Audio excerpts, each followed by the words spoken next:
Todo empieza aquí, con el pueblo judío. Un pequeño pueblo que ha sido dominado a lo largo de muchos siglos por los imperios poderosos de la zona. Es un pueblo especial, porque ha desarrollado la idea de ser el pueblo elegido por Yahvé, su Dios, y además esperan que un día Dios les envíe un Salvador, un Mesías, que les libere.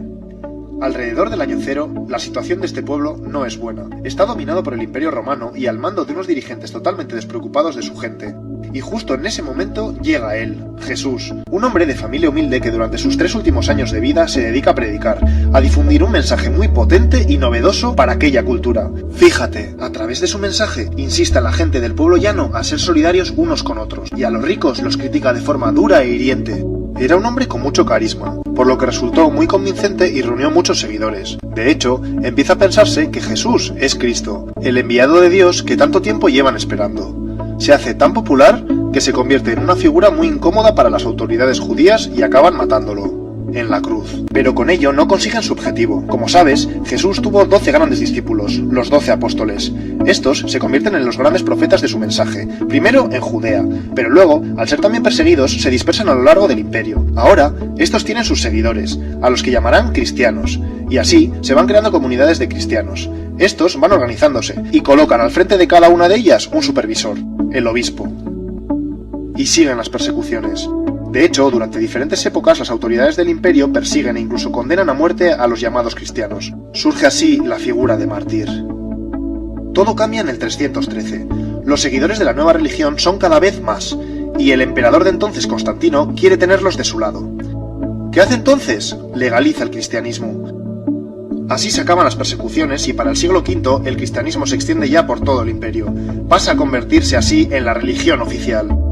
Y se seguirá expandiendo hacia el norte poco a poco. Y de aquí en adelante, cuanto más grande es la ciudad que dirige, mayor es la reputación del obispo. Y cuando el imperio se parte en dos, los obispos más importantes son el de Constantinopla en esta parte de aquí y el de Roma en esta parte de aquí.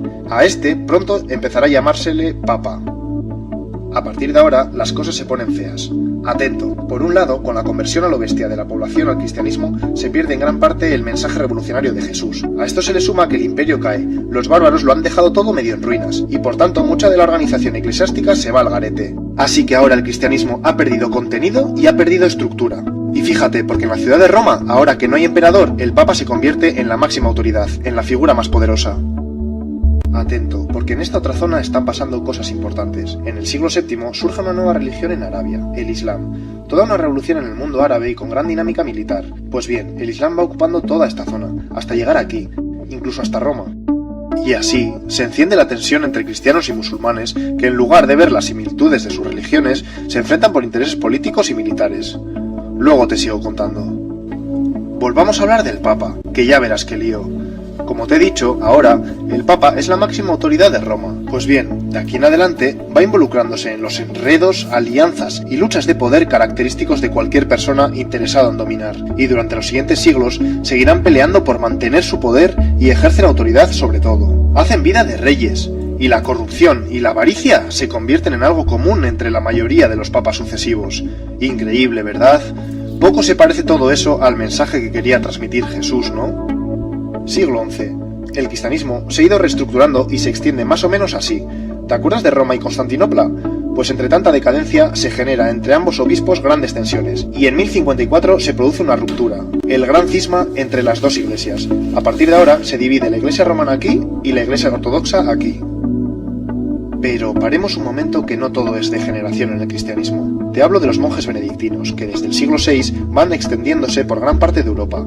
Estos, siguiendo la esencia de la palabra de Jesús, se organizan en monasterios y ayudan a la gente de los pueblos próximos a reorganizarse y a mejorar la calidad de sus vidas, que por entonces era miserable. Esto es otra cosa, ¿no?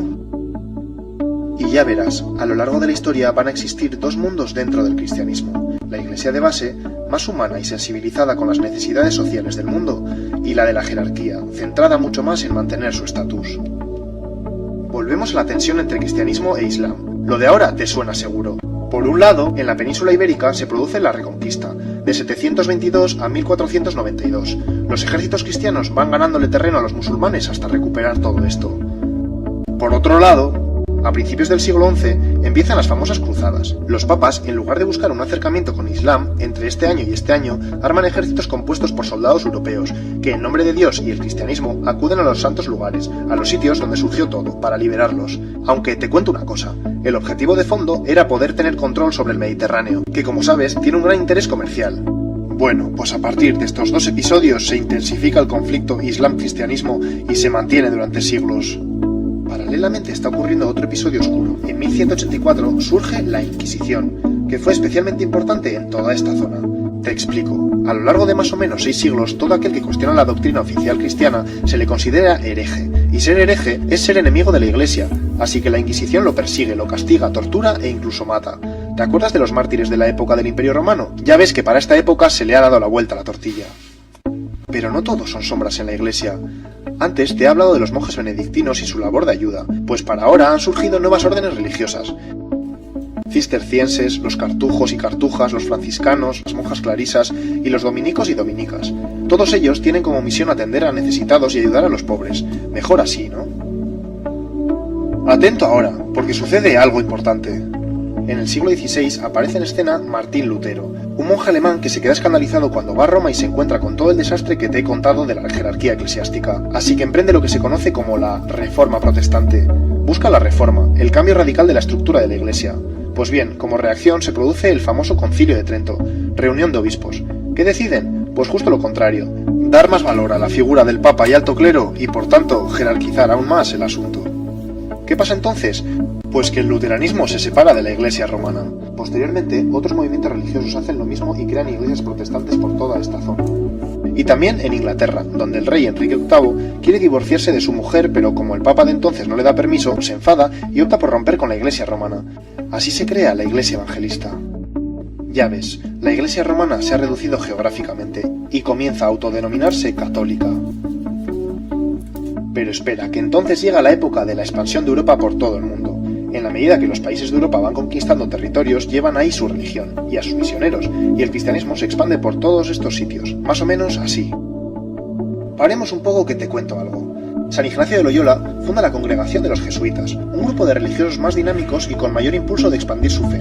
Y lo hicieron por todo el mundo, pero de forma algo diferente. En lugar de dejar que los conquistadores dominaran a las poblaciones indígenas y les sometieran, ellos luchaban por reorganizarles. Ante todo aquí. A los conquistadores no les gusta esta jugada y consiguen que el Papa les condene y los suprima. No más jesuitas por estas tierras por una temporada.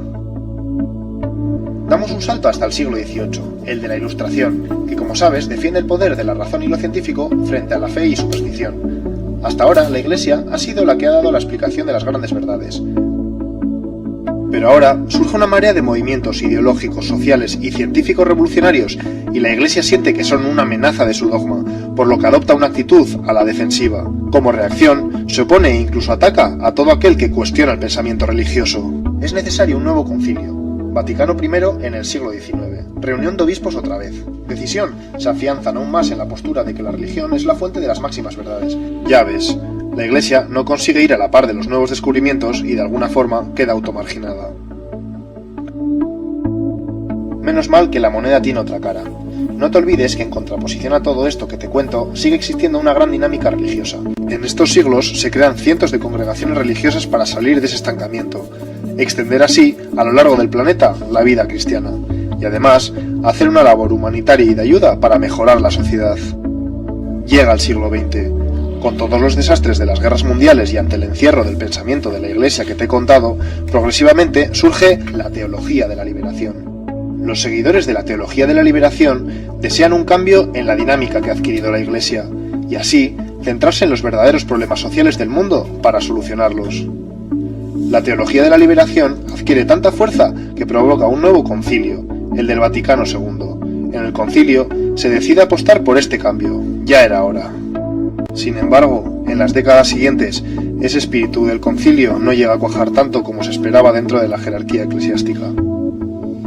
Eso sí, en numerosas zonas del planeta sigue habiendo una dinámica de personas cristianas que continúan siendo fieles al mensaje de Jesús y que buscan la solidaridad entre gentes y pueblos. Hemos llegado a la actualidad.